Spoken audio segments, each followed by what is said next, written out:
अफसर क्लासेस में आपका स्वागत है। आज हम बात करेंगे फिर से एंशिएंट हिस्ट्री पे और आज देखेंगे हमारा शुंग वंश। अशोक हमने कंप्लीट करा दिया और आज हम पढ़ेंगे जो मगध पे 7 राजवंशों ने कुल शासन किया था। तो आज उसमें से एक हम पढ़ेंगे शुंग वंश और देखेंगे कि शुंग वंश में कौन सी प्रश्न भी आई है। तो चलिए देखते हैं कि शुंग वंश में कौन सी प्रश्न भी आई है। तो देखेंगे सबसे पहला प्रश्न हमारा क्या है। देखेंगे आज हम पढ़ेंगे शुंग वंश और जो भी प्रश्न आज हम लिए हैं सारा एग्जाम से रिलेटेड है। तो आप इस सब सारे प्रश्न को ध्यान में रखते हुए पढ़ेंगे। देखेंगे हमारा पहला क्या है।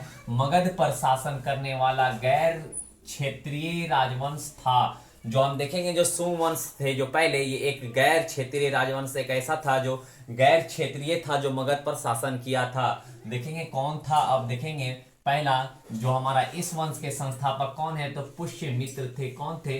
पुष्यमित्र थे। पूछ सकता है आपसे एग्जाम में कि शुंग वंश के संस्थापक कौन है तो पुष्यमित्र थे। कौन थे? पुष्यमित्र थे। तो इसे वीवीआई कर लेंगे आप। जो भी सारा हम वीवीआई बताते हैं एग्जाम से रिलेटेड है। तो शुंग वंश के संस्थापक कौन है तो पुष्यमित्र है। ये आप हमेशा ध्यान में रखेंगे कि पुष्यमित्र किसके संस्थापक थे तो शुंग वंश के संस्थापक थे। फिर देखेंगे इन्होंने अपनी राजधानी पाटलिपुत्र बनाई। किसको बनाई? पाटलिपुत्र को बनाई। एग्जाम में पूछ सकता है कि जो शुंग वंश थे अपनी राजधानी कहाँ बनाई थी तो अपनी राजधानी को पाटलिपुत्र बनाया था। कौन? शुंग वंश के संस्थापक पुष्यमित्र। कहाँ बनाया था अपनी राजधानी? पाटलिपुत्र बनाया था। तो इसे भी ध्यान में रखेंगे आप। वेरी इंपॉर्टेंट इसे कर लेंगे। जबकि देखेंगे इन्होंने द्वितीय राजधानी कहाँ बनाया तो विदिशा को बनाया। किसको बनाया? विदिशा को बनाया। तो इसे वेरी वेरी इंपॉर्टेंट करेंगे कि ये द्वितीय राजधानी आपसे पूछ सकता है। द्वितीय राजधानी विदिशा को बनाया। विदिशा देखेंगे। अब ये पूछ सकता है आपको कि जो शुंग वंश थे कि उनके द्वितीय राजधानी कहाँ था तो विदिशा था। क्या था? विदिशा था। तो विदिशा को द्वितीय राजधानी बनाया था। जबकि उसका फर्स्टली क्या है? पाटलिपुत्र राजधानी फर्स्टली बनाया था पाटलिपुत्र और द्वितीय राजधानी को क्या बनाया था? विदिशा। विदिशा को क्या बनाया था? अब देखेंगे विदिशा का पुराना नाम क्या है तो बेसनगर है जो एमपी में पड़ता है। तो ये इसे ध्यान में रखेंगे। वेरी इंपॉर्टेंट है कि बेसनगर कहाँ पड़ता है तो आपको एमपी में पड़ता है। ये भी प्रश्न पूछ सकता है कि जो हमारा पुष्यमित्र ने द्वितीय राजधानी रखा था तो कहाँ रखा था तो एक विदिशा हमारा नाम से जानता है। तो विदिशा का पुराना नाम बेसनगर है। तो कहीं कहीं एग्जाम में आपको विदिशा ना देकर बेसनगर देगा। तो ये आप ध्यान में रखेंगे कि जो पुष्यमित्र शुंग थे इसकी द्वितीय राजधानी कहाँ, इसने द्वितीय राजधानी कहाँ बनाया था तो बेसनगर। ये भी आप ध्यान में रखेंगे। बेसनगर कहाँ पड़ता है तो एमपी में पड़ता है, मध्य प्रदेश। ये आप ध्यान में रखेंगे। फिर देखेंगे हमारा जो अगला प्रश्न क्या है। पुष्यमित्र शुंग एक कट्टर ब्राह्मण थे। ये भी प्रश्न पूछ सकता है कि पुष्यमित्र एक कौन से जाति के लोग ज्यादा मानते थे तो ब्राह्मण को आप हमेशा ध्यान में रखेंगे कि जो पुष्यमित्र शुंग थे ये कट्टर ब्राह्मण थे। एकदम कट्टरवादी जिसे बोलते हैं वो एक कट्टर ब्राह्मण थे।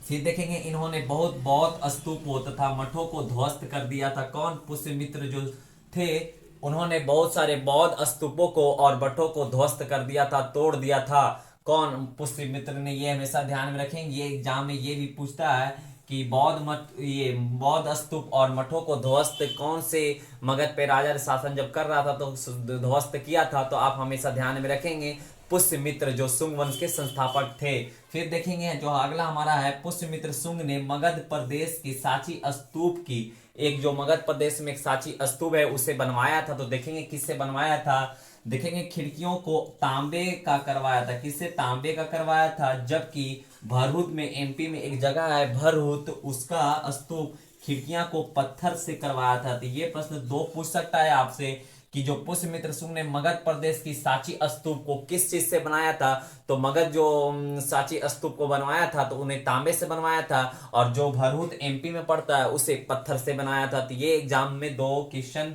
आपसे पूछ सकता है। तो इसे वेरी वेरी इंपॉर्टेंट कर लेंगे। पूछ सकता है कि मगध प्रदेश की सांची स्तूप जो पुष्यमित्र थे उन्होंने किस चीज की खिड़कियां किस चीज से बनवाई थी तो तांबे से बनवाई थी। और जो भरहुत एक है एमपी में जगह पड़ता है उसकी खिड़कियां किस चीज से बनवाई थी तो आप हमेशा ध्यान में रखेंगे पत्थर से बनवाए थे। किस चीज से तो पत्थर से। आई होप उम्मीद करते हैं कि आपको शुंग वंश भी समझ में आ रहा होगा। फिर देखेंगे इसके समय बौद्ध पुस्तक जातक ग्रंथ की रचना हुई थी। किसके समय? जातक ग्रंथ जो बौद्ध की पुस्तक थी जातक ग्रंथ किसके समय रचना हुई थी? इसी शुंग वंश के संस्थापक पुष्यमित्र के शासनकाल में हुआ था। बौद्ध धर्म की जो पुस्तक थी जातक ग्रंथ की रचना हुई थी। ये भी प्रश्न पूछ सकता है कि जातक ग्रंथ जो थी बौद्ध धर्म की पुस्तक, उसकी रचना किसके शासनकाल में हुई? तो पुष्यमित्र शुंग, जो शुंग वंश के संस्थापक थे। आई होप, उम्मीद करते हैं कि ये आपको समझ में आ रहा होगा। फिर देखेंगे क्या है हमारा है कि पनिनी ने अष्टाध्यायी जो बुक थे व्याकरण ग्रंथ में लिखा था। कौन? पनिनी जो थे अष्टाध्यायी जो एक बुक है जो व्याकरण ग्रंथ में लिखा गया था। कौन लिखा था? तो पनिनी ने लिखा था। इसे ध्यान में रखेंगे। फिर देखेंगे पतंजलि ने भी एक लिखा जो महाभास लिखा था। कौन सी लिखा था? पतंजलि ने क्या लिखा था? तो महाभास लिखा था पतंजलि। और पनिनी को क्या लिखा था? तो व्याकरण ग्रंथ लिखा था। ये आप ध्यान में रखेंगे। और पतंजलि महाभास लिखा था। फिर देखेंगे जो हमारा है शुंग काल में संस्कृत भाषा का क्या था? शुंग काल में कैसी भाषा थी? तो संस्कृत भाषा थी। ध्यान में रखेंगे, ये प्रश्न पूछ सकता है, तो इसे वेरी इंपॉर्टेंट कर लेंगे कि शुंग काल में कौन सी भाषा बोली जाती थी, कौन सी भाषा लिखी जाती थी? तो संस्कृत भाषा था। ये आप हमेशा ध्यान में रखेंगे। एवं ब्राह्मण, जो ब्राह्मण व्यवस्था का पूर्ण में संस्कृत भाषा था। एवं ब्राह्मण व्यवस्था में पुनरुत्थान हुआ था। क्या हुआ था? ब्राह्मण व्यवस्था का पुनरुत्थान हुआ था। फिर देखेंगे जो हमारा नेक्स्ट प्रश्न है, इसी काल में पहला संस्कृति ग्रंथ देखेंगे इसी काल में पहला स्मृति ग्रंथ और मनुस्मृति की रचना की गई थी। ये भी प्रश्न पूछ सकता है कि किसके शासनकाल में पहला स्मृति ग्रंथ और मनुस्मृति ग्रंथ की रचना की गई थी? तो यही पुष्यमित्र के काल में ही हमारा पहला स्मृति एवं मनुस्मृति की रचना की गई थी। ये प्रश्न भी आप हमेशा ध्यान में रखेंगे। फिर देखेंगे शुंग वंश का अंतिम शासक कौन है? तो देवभूति थे। कौन थे? देवभूति थे। ये प्रश्न वेरी वेरी इंपॉर्टेंट है, तो इसे नोट कर लेंगे कि शुंग वंश का अंतिम शासक कौन है? तो देवभूति है। कौन है? देवभूति है। और शुंग वंश का संस्थापक कौन है? तो पुष्यमित्र थे। कौन थे? पुष्यमित्र शुंग वंश का संस्थापक थे। और देवभूति जो थे शुंग वंश का अंतिम शासक था। ये आप ध्यान में रखेंगे। इसकी हत्या देखेंगे 73 ईसा पूर्व हुआ था। कब हुआ था?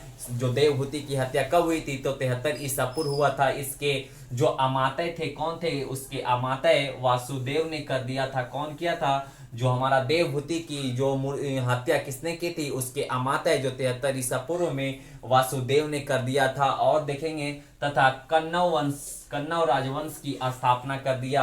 अब इसके बाद जो आएगा कन्नौ राजवंश की स्थापना कर दिया। जब देवभूति की मृत्यु हो गई उसकी हत्या के बाद जो हमारा वासुदेव ने कन्नौ राजवंश की स्थापना कर दिया। अब शुंग वंश के बाद कन्नौ राजवंश आएगा। आई होप, उम्मीद करते हैं कि आपको भी शुंग वंश अच्छा लगा होगा। अब मिलेंगे आपको नेक्स्ट वीडियो में जो हमारा आएगा कन्नौ राजवंश। अब उस पर चर्चा करेंगे और उसमें देखेंगे कौन सा VVI प्रश्न है। वीडियो अगर में अच्छा लग रहा होगा तो लाइक सब्सक्राइब करना ना भूलें।